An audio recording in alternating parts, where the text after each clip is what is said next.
મૂલાધાર ચક્ર, સ્વાદિષ્ટાન ચક્ર, મણિપુર ચક્ર, જેની આપણે ચર્ચા કરી. હરીશભાઈ આપણે ખૂબ સરસ રીતે સમજાવી રહ્યા છે. બેન પણ એમાં આખી આધ્યાત્મિક વાતને જોડે છે. તમારા બંનેનું ખૂબ ખૂબ સ્વાગત છે. વેલકમ. ઓમ શાંતિ. ધન્યવાદ.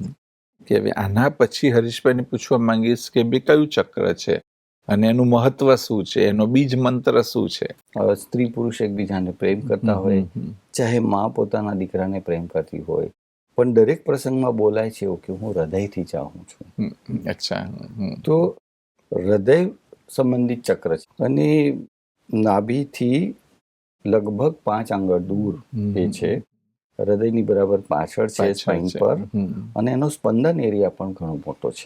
એટલે અનાહત ચક્ર જે છે એ ખાસ કરીને જો વીક પડે, એનું સ્પંદન ઘટી જાય તો સૌથી પહેલા નકારાત્મક વિચારો આવે, આપઘાતના વિચારો આવે, સુસાઇડલ ટેન્ડન્સી ક્રિએટ થાય, પછી વ્યક્તિ જે છે ભગોડા વૃત્તિનો બની જાય, બધું છોડીને ભાગી જવાના વિચારો આવે,